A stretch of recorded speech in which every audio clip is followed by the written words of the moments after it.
Bom dia, meninos. Professor Cristiano de Sociologia. Vamos trabalhar um tema hoje muito importante e é um tema que faz referência, né, ao mundo em que vivemos, que chama-se pós-modernidade. E o que vem a ser essa pós-modernidade? O nome já é bem característico. Pós-modernidade significa que é um período que vem logo após a Idade Moderna. Historicamente, quando a gente vai organizar a história, nós dividimos em pré-história, Idade Antiga, Idade Média, Moderna e Contemporânea. Pré-história, período anterior à escrita. Idade Antiga, do aparecimento da escrita até a crise do Império Romano. Idade Média, da crise do Império Romano até a conquista de Constantinopla pelos turcos. Idade Moderna, da conquista de Constantinopla pelos turcos, né, até a Revolução Francesa. E Idade Contemporânea, da Revolução Francesa até os nossos dias. E aí nós temos marcos específicos para determinar cada período desse. Quando a gente fala de modernidade, nós estamos falando de um momento na história em que nós ficamos entre a razão e a fé. Né? Há uma linha tênue ali na modernidade entre aqueles que acreditavam na razão e aqueles que acreditavam na fé.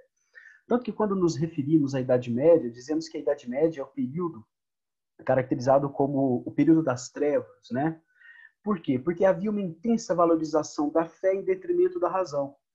Obviamente, essa Idade Média vai entrar em crise e o processo de transição da Idade Média para a Idade Moderna ele é marcado pelas grandes navegações. Então, quando a gente fala da transição da Idade Média para a Idade Moderna, a mudança de pensamento ela vem através da necessidade de encontrar novas terras, de encontrar uma solução para a crise da Baixa Idade Média, que era a peste negra, guerra e fome, matou um terço da população europeia, né, as terras improdutivas, escassez de matéria-prima e metal precioso.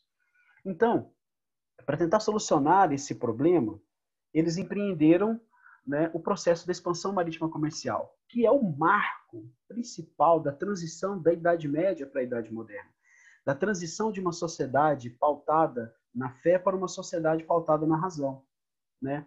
Então nós temos aqui, todo um processo de desenvolvimento dentro do conceito da linha do tempo, que o homem transita, né, essa relação do homem com Deus vai transitando ao humanismo, né, que é aquela questão da valorização do homem, da valorização dos elementos racionais, ou seja, o antropocentrismo superando o teocentrismo, né? A razão, obviamente, que ela vem com essa questão do desenvolvimento econômico, do progresso científico, e o irracionalismo. Ou seja, nós percebemos que a história ela tem uma característica cíclica, né? Porque quando a gente fala da razão, a gente está falando daquele homem iluminista, aquele homem que acreditava na razão como o baluarte, ou seja, como a luz para todos os seus problemas. Então nós temos aqui, de 476 até 1453, né, que é a queda do Império Romano do Ocidente e a queda do Império Romano do Oriente, no caso Constantinopla, um período caracterizado como Idade Média, onde o pensamento era o pensamento teocêntrico. O que significa teo? Deus, né? E centro, Deus no centro das relações. Ou seja, essa intensa valorização da fé em detrimento da razão prejudicou o homem, né, por séculos, no que diz respeito ao avanço, ao progresso, né? A partir do momento em que esse homem se encontra assolado por uma crise estrutural, no período da Idade Média, com a peste negra que matou um terço da população, ele se vê obrigado a buscar uma nova solução para isso.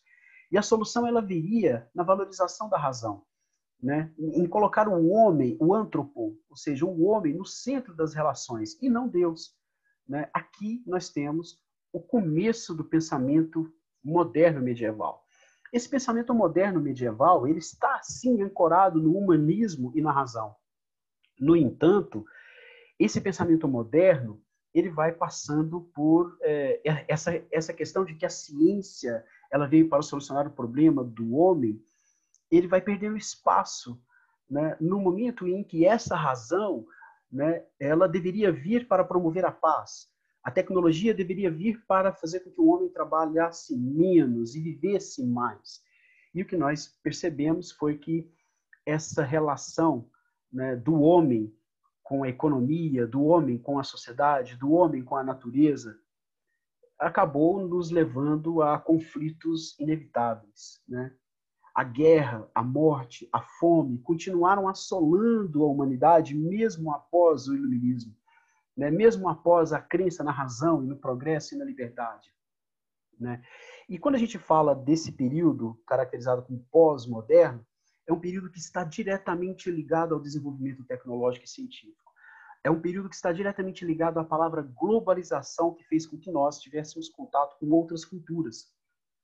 E uma das principais características da pós-modernidade é a aproximação com a ciência, com a tecnologia, e o distanciamento cada vez maior de um conceito amplamente racional ou amplamente teológico. Ou seja, a pós-modernidade ela é um turbilhão de informações que foi construindo em nós uma cultura cosmopolita. Uma cultura cuja qual não é uma cultura estanque, não é a construção de uma identidade inerte, sem transformação. A pós-modernidade, ela veio sim romper com tradições, romper com tendências, né, dentro do conceito racional e teológico, e trazendo uma sociedade muito mais single, muito mais isolada e, ao mesmo tempo, muito mais dependente da tecnologia. Né? Quando a gente fala da pós-modernidade, a gente está falando isso daqui, ó, onde o pai, dentro dessa charge, né, ele mostra para o filho ó, que o carro são as pernas dele, que o computador é o seu cérebro, que o celular é a partir dali que ele vai estabelecer o contato humano, que é através da TV que se estabelece a cultura, né? E a quem amar? A si próprio, ou seja, o individualismo. Ideais de moral e honestidade foram jogados na lata do lixo. O Deus é o dinheiro. É importante ensinar sobre a vida desde cedo. Ou seja, é uma crítica ao mundo pós-moderno. Obrigado, meninos, e tenham um bom dia.